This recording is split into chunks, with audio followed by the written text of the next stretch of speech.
성경 공독하겠습니다. 3절 시작합니다. 아담은 130세에 자기의 모양 곧 자기의 형상과 같은 아들을 낳아 이름을 셋이라 하였고 21절 에녹은 65세에 무드셀라를 낳았고 무드셀라를 낳은 후 300년을 하나님과 동행하며 자녀들을 낳았으며 그는 365세를 살았더라. 에녹이 하나님과 동행하였더니 하나님이 그를 데려가심으로 세상에 있지 아니하였더라. 아멘, 아멘. 오늘은 믿음의 계보라는 말씀을 가지고 한 말씀 나누도록 하겠습니다. 얼마 전에 제가 친척 추모 예배가 있어서 공원교제에 가본 적이 있어요. 비석들이 많잖아요. 물론 세상에는 아주 유명한 비석들도 있습니다. 어떤 비석에 보니까요, 그냥 왔다가 갑니다. 굉장히 유명한 한국 스님이 쓰신 비석이에요. 또 굉장히 유명한 영국의 극작가가 쓴 비석도 있어요. 우물쭈물하다가 내 이럴 줄 알았어. 이렇게 묘소 특별히 묘명이 써있는 비석도 있지만은 대부분 보니까요, 생년월일과 사망 일시만 기록되어 있더라고요. 가족까지 기록한 묘비조차 많지가 않더라고요. 그러니까 이 세상에 사실은 아무리 허술한 묘의 주인이라 하더라도 사연이 없고 자랑거리 없었던 인생이 어디 있겠습니까? 그럼에도 불구하고 사람의 인생이라는 것이 이 정도로 초라하구나 하는 이런 생각을 공원묘지에 가서 지울 수가 없었습니다. 여러분은 어떻게 생각하세요? 단 한 번뿐이 없는 여러분의 인생도 이렇게 맞춰도 괜찮은 겁니까? 오늘 창세기 5장은요 전체가 첫사람 아담의 계보예요. 보니까 아담의 후손들은 엄청나게 오래 살았어요. 그래서 족보라서 그런지 처음부터 끝까지 한 패턴입니다. 같은 말을 반복해요. 제가 이 본문을 읽으면서 야, 이걸로 어떻게 말씀 전하기 어떻게 전하지? 고민이 참 많았습니다. 난감하더라고요. 그래서 본문을 계속 읽었어요. 그랬더니 한 가지 패턴이 보이더라고요. 사람의 인생이라는 게 낳고 살다가 죽어노라. 우리 끝이 좋아야 모든 게 좋다는 말이 있죠. 아마 우리 인생에서 태어나는 것보다 죽는 게 더 중요할 수가 있다는 말이죠. 오늘 본문에서 중요한 점은 특별히 성경에 처음으로 인간의 죽음이라는 게 공식화되기 시작된 거예요. 여지껏은 가인에게 살해당한 아벨의 갑작스러운 죽음 이외에 자연스러운 죽음은 언급된 적이 없지 않습니까? 그런데 시간이 흐르면서 창세기 2장 17절의 말씀 내가 선악과 내가 이 과일을 먹으면 정령 죽으리라 반드시 죽으리라 그 말씀이 이제 현실화되기 시작한 겁니다. 영생을 누린다는 하나님의 백성들조차 사람의 육체는 죽음을 피할 수가 없었다는 겁니다. 죄의 삭은 사망이라. 그렇게 해서 어떻게 보면 사람의 족보라는 것은 따지고 보면 사망자 명단과 똑같다는 얘기예요. 그런데 이 죽음의 명단에서 비껴나가는 한 인물이 오늘 본문에 소개되고 있어요. 바로 에녹이라는 인물입니다.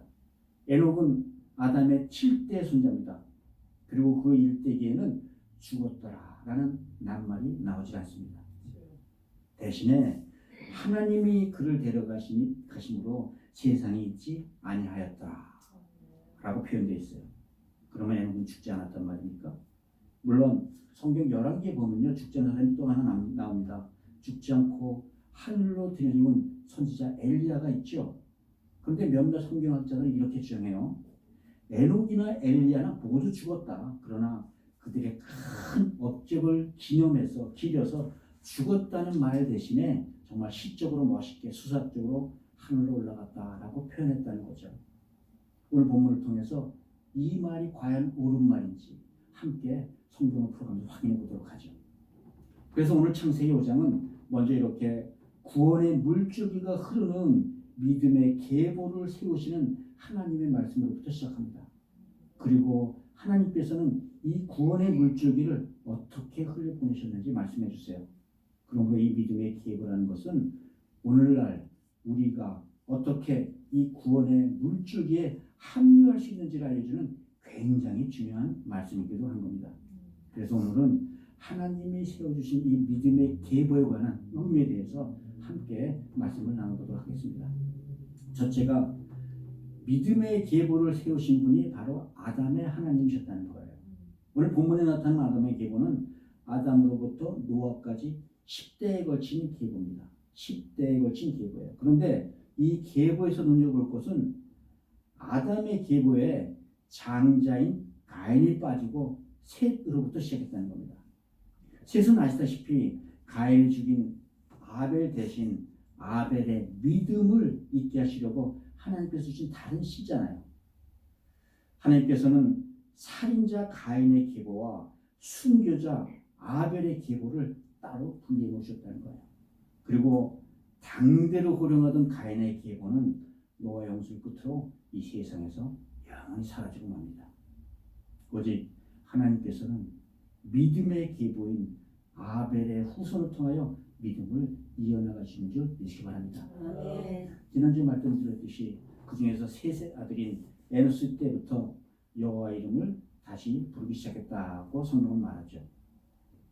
정말 오늘 여러분들이 세상 속으로 안 나가시고 여호와의 이름을 부르는 이 예배 현장에 나오신다는 것은 정말로 놀라운 일입니다. 여러분들을 향하신 하나님의 축복이 여러분들과 여러분들의 가정에 충만하시길 바랍니다. 아멘. 여러분들이야말로 하나님의 믿음을 이어가는 아담의 계보에 속하신 줄 믿으시기 바랍니다. 아멘. 오늘 본문은 3절 아담의 계보에 대한 말씀으로 시작해요. 우리 3절 한번 읽어볼까요? 다시. 아담은 130세에 자기의 모양 곧 자기의 형상과 같은 아들을 낳아 이름을 셋이라 하였고. 아멘. 아담이 130세가 되자 세 번째 아들 셋을 낳았는데 이 셋이 아담의 모양을 한 아담의 형상을 한 그런 아들이었다는 거예요. 태초의 첫사람 아담은 하나님의 형상대로 지음을 받았습니다. 그래서 아담의 형상은 영적이고 거룩하고 영원히 사는 존재로 창조되었단 말이에요. 그런데 아담이 선악과를 범죄를 하자 이제 아담에게 죄가 들어왔어요. 그러자 아담의 형상은 이제 거룩함을 잊어버리고 죄에 지기 쉽고 죄에 연약하고 꼭 죽어야지만 하는 그런 사람으로 형상으로 바뀌었다는 거예요. 그렇게 하나님의 형상을 잃어버리고 이제 죄인된 사람의 형상을 가진 아담에서 셋이 태어난 겁니다. 그러므로 셋도 당연히 아담의 죄성을 물려받은 죄인으로 태어났다는 거예요. 만일 아담이 애초에 죄를 짓지 않았더라면 아담의 아들들, 아담의 후손들은 계속해서 하나님의 형상을 가지고 태어났을 겁니다. 그런데 인류의 조상인 아담이 범죄하자 그 죄성이 아담의 후손들에게 영원히 유전되게 되었다는 말씀이에요. 아담 한 사람의 잘못된 선택으로 말미암아 전 인류가 죄 가운데 죄인으로 태어나게 됐다는 겁니다. 여러분들이나 여러분이 낳은 자녀도 여러분들이 좋아하건 싫어하건 상관없이 죄인된 성품을 가졌다는 말씀입니다. 부모가 아이들에게 거짓말, 살인, 미워하라고 가르치지 않잖아요. 그런데도 아이들이 자라면서부터 본능적으로 질투하고 미워하고 이기적인 모습을 가지고 태어납니다.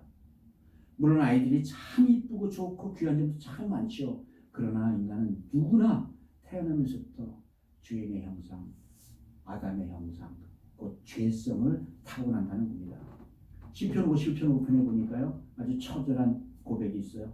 밧세바와 가늠한 다윗이 자기 스스로 이렇게 나타납니다. 내가 죄악 중에 출생했습니다. 어머니가 죄 중에서 나를 잉태하였나이다. 이게 하나님의 형상을 잃어버리고 죄인의 형상을 한 사람의 모습을 기억하시기 바랍니다. 첫사람, 이 아담 한 사람으로 인해 모든 사람들이 잃어버리게 됐던 하나님의 형상은 그러나 약속된 여인의 후손 그 한 사람 예수 그리스도와 그 십자가의 피를 통해 회복하게 된다는 겁니다. 아멘. 그래서 성경은 죄인이 어떻게 하나님의 형상을 회복하는가 그것을 기록한 책 구원의 역사책이라고 부르는 거죠. 죄인된 인간이 마지막 아담 예수 그리스도의 피로 다시 하나님의 형상을 회복하는 이 과정을 우리는 구원의 여정이라고 부르는 줄 믿으시기 바랍니다. 아멘. 여러분 들으셨다시피 성경은 이 첫사람 아담에게 모든 사람들의 속성을 대표하는 그 대표성을 부여해 주셨어요. 여러분들은 이 한 사람의 대표성이라는 것에 동의하십니까? 아니면 나는 정말 이 얼굴도 모르는 그 아담 죄 때문에 죄인이 될 수도 없고 또 죄인도 되지 않을 거예요 라고 믿으십니까? 좋습니다. 여러분 가정에 여러 식구가 있다고 쳐요. 그러면 누가 여러분의 가정을 대표할까요? 대부분 가장을 꼽을 거예요. 그리고 대부분의 가족들은 그 가장의 성품을 닮아가게 되죠. 그래서 그 한 사람이 한 가족을 대표하고 나아가서 한 회사를 대표하고 한 나라를 대표하고 온 인류를 대표할 수 있다는 겁니다. 여러분 지난번 월드컵 때 포르투갈이 이겼다고 엄청 좋아했잖아요. 여러분들 왜 그렇게 좋아하셨어요? 여러분들도 우리 팀이 월드컵에서 꼭 8강 가기를 바라셨었잖아요. 혹시 여러분들의 아들, 딸들이 무슨 직접 선수를 뛰어서 이기면 큰 보상금을 받기로 약속이라도 되어 있었나요? 아니잖아요. 제가 알기로는 아닙니다. 이긴다고 우리에게 무슨 이득이 있었던 것도 아니고 무슨 상관이 있었기에 그렇게 바라고 흥분했었냐는 거예요. 이유는 단 한 가지. 그 팀이 나를 대표하고 우리 나라를 대표하고 우리 자체를 대표한다고 믿기 때문이라는 거예요. 그래요. 그래서 이 특별히 믿음에 있어서 누군가 우리를 대표한다는 것은 지극히 중대한 일이라는 거예요. 그런 뜻을 보면 저와 여러분은 각각 개인적인 그리스도인이 아니라 개인만이 아니라는 거예요. 한 사람이 내 죄에서 한 사람이 구원을 받는 것, 구원받은 그 한 사람 때문에 우리 전체 그리스도인들에게 무슨 일이 일어날지 모른다는 겁니다. 창세기 18장에 보니까요. 아브라함에 나타난 천사들이 소돔과 고모라를 멸하러 간다고 아브라함한테 슬쩍 귀뜸을 해줘요. 이에 아브라함은 거기에 사는 자기 조카 롯의 걱정이 태생같았죠. 그래서 하나님께 매달립니다. 의인 50몇 명 있으면 왜 멸하지 말아주십시오. 점점 내려와서 의인 10명만 있어도 소돔과 고모라를 멸망치 않게 하여 주옵소서. 이 한 사람의 아브라함의 기도를 들으신 하나님께서 롯의 가족을 전부 지켜주십니다. 또 시내산 안에서 이제 바로 시내산 안에 들어온 그 백성들이 모세가 산에 올라간 사이에 우상 숭배에 빠지잖아요. 이스라엘 백성을 위해서 모세는 하나님께 간절히 기도합니다. 이 백성들의 죄를 사하여 주옵소서. 그리 아니하시오면 주의 생명책에서 차라리 내 이름을 제하여 주시옵소서. 모세 그 한 사람의 기도 때문에 이스라엘 백성 전부가 목숨을 건졌어요. 여러분, 저와 여러분의 한 사람 기도 때문에 어쩌면 지금 이 나라와 이 백성이 망하고 있지 않다는 것 아십니까? 아멘.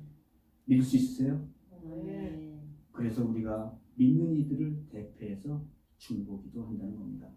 그리스도인들은 누구나 그런 믿음의 대표성을 가지고 있다는 사실을 믿으시 바라요. 그렇습니다. 첫사람 아담은 자기 형상과 자기 모양에 따라 죽음에 이르는 아들들을 낳게 됐어요. 그러나 하나님께서는 이 믿음의 족보를 통하여 믿는 자들에게 영원한 생명으로 이끌어줄 마지막 한 사람, 여자의 후손 대신 그리스도 예수의 탄생을 계시하는 줄 믿으시기 바랍니다. 아멘. 사도 바울은 로마서에서 이렇게 말씀해요. 한 사람이 순종치 아니함으로 많은 사람이 죄인이 된 것 같이 한 사람이 순종하심으로 많은 사람이 의인이 되었도다. 아멘. 첫째 아담의 범죄의 결과로 모든 사람이 죽게 되었음에도 불구하고 마지막 아담 대신 우리의 대표자 여자의 후손 예수 그리스도 한 분을 통해서 영원한 생명이 우리에게 유업으로 전해졌다는 것을 믿으시기 바랍니다. 아멘. 그래서 사도 바울은 고린도전서에서 또 이렇게 결론을 맺어요. 사망이 한 사람으로 말미암아 사망이 한 사람으로 말미암았으니 죽은 자의 부활도 한 사람으로 말미암는다. 아담 안에서 모든 사람이 죽은 것 같이 그리스도 예수 안에서 모든 사람이 삶을 얻으리라. 아멘. 아멘. 죽음도 한 사람으로 인해 시작됐지만 부활도 그 한 사람으로 인해 우리에게 주어졌다는 겁니다. 아멘. 이것이 세우신 아담의 계보를 통해 하나님을 믿는 자들에게 메시아를 보내주시는 예수 그리스도를 보내주시는 하나님의 뜻인 줄 믿으시기 바랍니다. 아멘. 사랑하는 성도 여러분, 사람은 누구나 다 죽죠. 그러나 하나님께서는 이 아담의 계보를 통해 성육신하시는 예수 그리스도를 예배하여 주셨어요. 아멘. 그리고 그리스도를 믿는 자마다 구원 얻어 영원히 사는 길도 함께 열어줬음을 믿으시기 바랍니다. 아멘. 믿음의 계보에 속하여 하나님 주시는 구원의 기쁨을 동참하는 우리 모두가 되시기를 주의 이름으로 축복드립니다. 아멘. 두 번째가요, 하나님은 동행하시길 기뻐하시는 에녹의 하나님이시라는 거예요. 오늘 창세기 5장 5절에 보니까요, 아담은 930년이나 살았다고 그래요. 그 후손들도 이렇게 거의 900년 이상을 거의 살아요. 엄청나게 긴 세월들이죠. 한번 계산해 봤더니 10대에 걸친 평균 수명이 857.84년이 돼요. 857년 8개월 더 사는 거예요. 아담은 940년 30년을 살면서 끊임없이 여인의 후손이 되신 메시아를 기다렸던 첫 번째 사람이었을 것입니다. 그리고 아담이 622살 되었을 때 그의 7째 손인 에녹이 태어나죠. 다 함께 살으신 거예요, 그때는. 그런데 오늘 본문 보니까 이 에녹에 대해서 두 가지 특별한 점을 말씀하십니다. 첫 번째, 365년을 살았다. 당시 900년 가까운 평균 수명을 보면 이 정도는 요절한 상태입니다. 또 365년 만에 하나님이 데려가셔서 세상에 있지 않았다. 에녹이 365살 될 때 하나님이 그를 천국으로 데려가셨다. 구원하셨다는 겁니다. 이 세상을 1000년을 살던 100년을 살던 죄인은 누구나 죽지만 에녹은 죽지 않았다는 거예요. 하나님께서는 아담과 후손들에게 에녹을 통하여 구원이 무엇인지를 직접 눈으로 보여주고 알려주신 겁니다. 그리고 이 본문에 에녹이 구원받은 이후로 하나님과 동행하셨기 때문이라고 말씀하고 있어요. 여러분, 우리가 비록 죄인 되었어도 하나님과 동행하기만 하면 우리에게도 구원이 임하는 줄 믿으시기 바랍니다. 아멘. 그렇다면 도대체 동행, 하나님과의 동행은 뭘 말하는 걸까요? 성경에 보면 사전에 봐도 마찬가지죠. 함께 손을 잡고 대화하고 교감하며 나란히 한 길을 같이 가는 것, 그것이 동행이에요. 태초에 아담은 에덴 동산에서 하나님과 동행하셨습니다.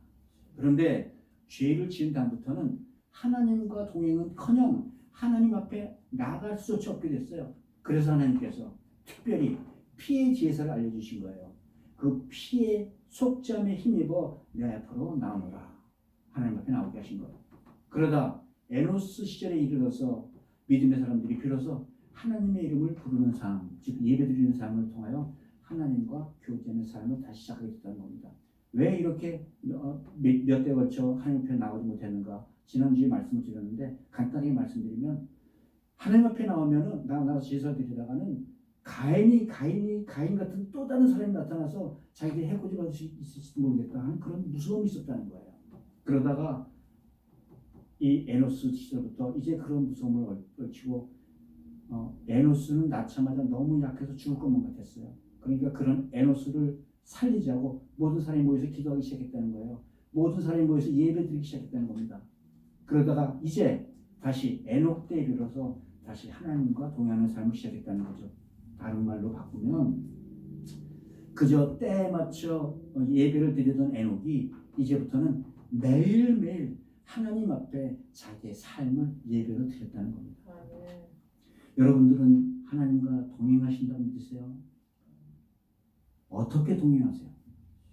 출애굽기 보니까요, 하나님께서 노예로 살고 있던 이스라엘 백성들을 광야로 불러내셨죠.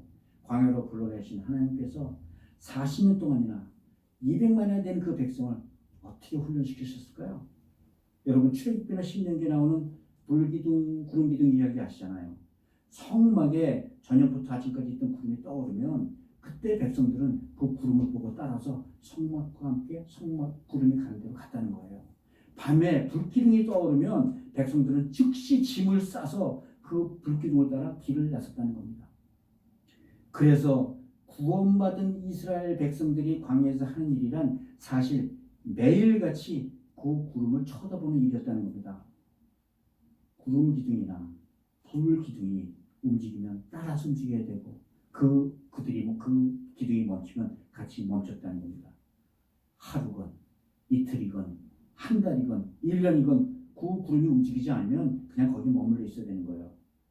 그러다 갑자기 한밤중에 불기둥이 떠올랐어요. 성문에 떠오르면 백성들에게 무슨 일이 벌어지겠어요?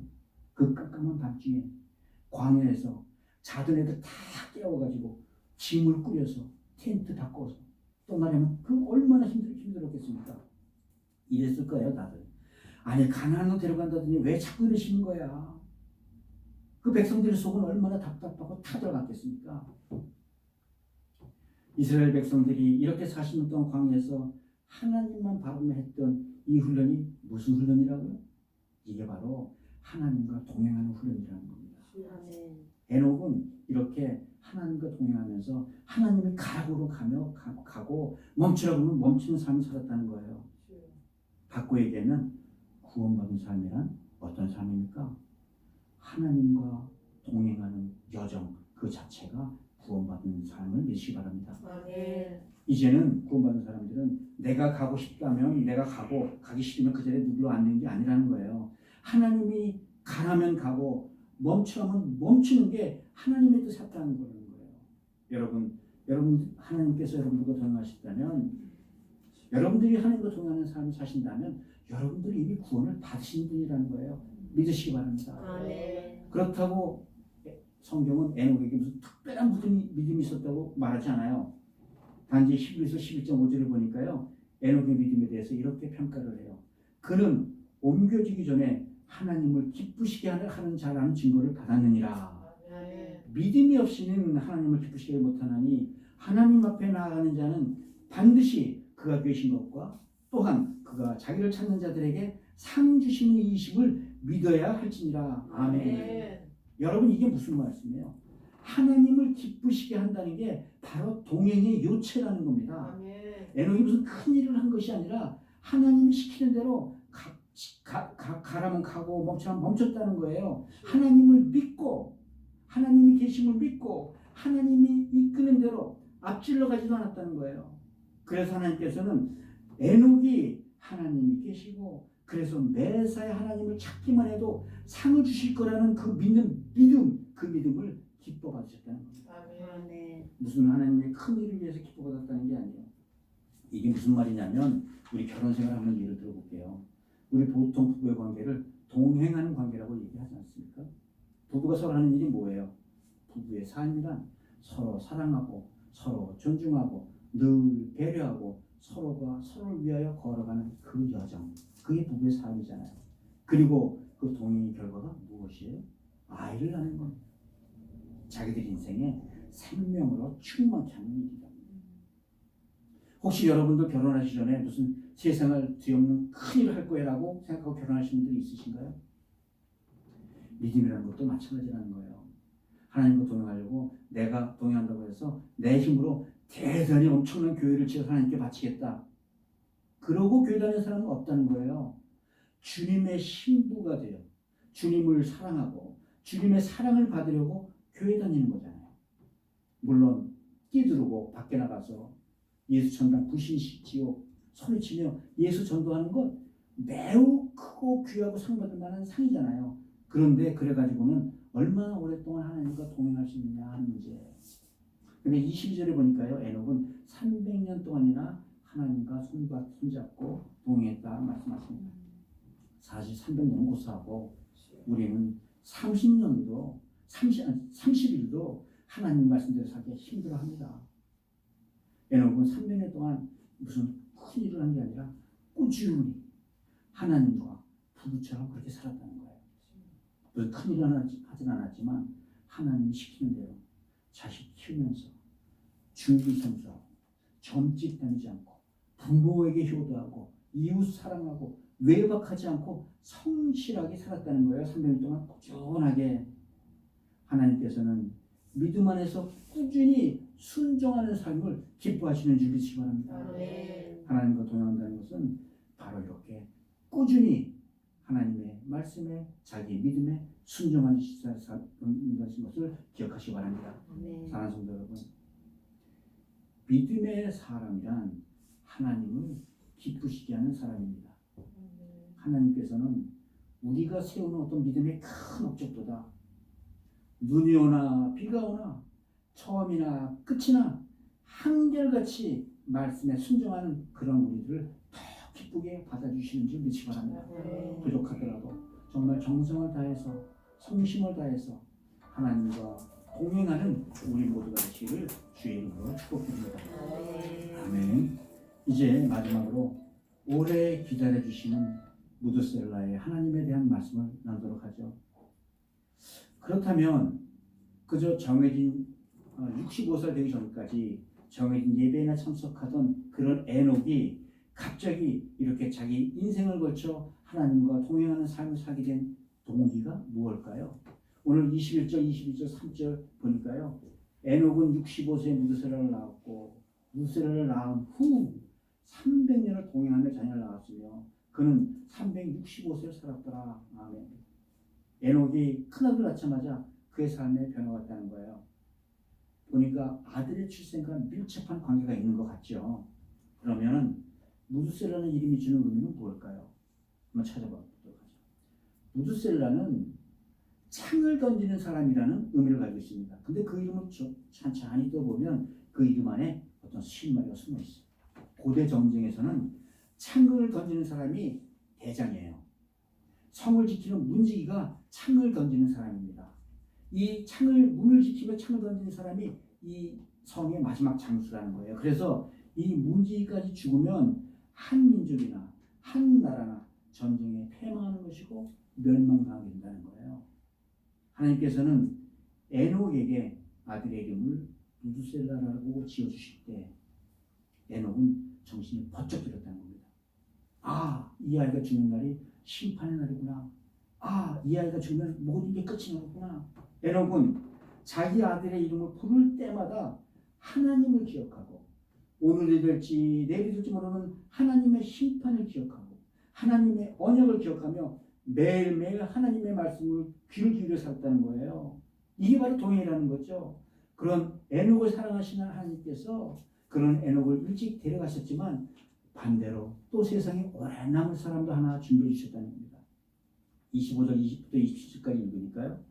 무드셀라는 187세 아들 라멕을 낳고 아들 라멕을 낳은 후 782년을 지내며 자녀를 낳았으며 969세를 살고 죽었더라. 그러니까 무드셀라가 성경에서 가장 오래 산 사람이에요. 969세입니다. 여러분들 이때부터 계산 잘 하셔야 돼요. 그렇다면 하나님께서는 왜 무드셀라를 이렇게 오래 살게 하셨을까요? 에녹이 아들의 이름을 무드셀라라고 부르면서 하나님의 심판이 가까운 걸 알았듯이 기억했듯이 마찬가지로 무드셀라를 이 세상에 오래 두심으로써 세상을 향하여 하나님의 심판이 가까웠음을 선포하셨다는 겁니다. 무드셀라는 이름은 세상 사람들을 향한 하나님의 일종의 심판의 메시지가 되었다는 거예요. 에녹과 마찬가지로 무드셀라 본인도 임박한 심판 가운데 하루하루를 정말 마지막 날처럼 살았을 거예요. 그리고 무드셀라 역시 396세 되었을 때 그 아들 라멕을 통하여 손자 노아를 보게 됩니다. 또 무드셀라가 849세가 되는 해, 그 해가 노아가 480년 되는 해인데요. 그때 노아가 방주를 짓기 시작합니다. 무드셀라는 자기 손자가 방주 짓는 것도 목했다는 거예요. 그런데 정작 이렇게 노아의 홍수가 임박하자 하나님께서는 아담의 후손과 아담과 그 후손들 모두 먼저 다 데려갔어요. 노아의 아버지가 된 라멕도 홍수가 나기 5년 전에 라멕이 777살 되었을 때 하나님께로 데려갑니다. 그리고 무드셀라가 969세가 되던 해, 노아가 600세가 되던 해에요. 노아의 홍수의 심판은 시작됩니다. 하나님께서는 계시대로 무드셀라 세상의 문지기가 죽자마자 노아의 홍수로 세상을 심판하기 시작하신 거예요. 그래서 무드셀라를 오래 살아놓으신 이유도 따지고 보면 하나님께서 이 홍수의 심판을 오늘 내일 모레 계속 미뤄가셨다는 겁니다. 여기에 사람의 영혼을 구하기 위해 오래 기다리시는 우리 하나님 아버지의 자비가 숨겨져 있는 줄 믿으시기 바랍니다. 아멘. 오래 기다리시는 하나님의 마음을 베드로후서에서는 이렇게 말씀하죠. 오직 주께서는 너희에 대해 오래 참으사 아무도 멸망치 아니하고 다 회개에 이르기를 원하시느니라. 다 회개에 이르기까지 원하신다는 거예요. 아멘. 그런데 여러분 여기서 하나님이 천년 하루같이 오래 참으며 회개하기를 기다렸던 그 사람들은 누구일까요? 바로 패역한 세상에서도 하나님을 찾지 않고 하나님을 떠난 그 죄인 아니었던가요? 죄인까지 구원하시려는 하나님께서 오늘도 우리가 회개하기를 기다리시는 줄 믿으시기 바랍니다. 아멘. 그런데 하나님께서 뭐 우리가 좋은 일에서 예뻐서 기다리신다는 게 아니잖아요. 사실 우리가 사는 이 시대야말로 노아의 시대에 비하면 더 패역한 시대가 아닌가요? 여러분 돌아온 탕자 이와 다 기억하시죠? 우리는 모두 아버지의 유산만 챙겨서 뒤돌아보지 않고 아버지를 떠난 그 탕자에 불과하다는 겁니다.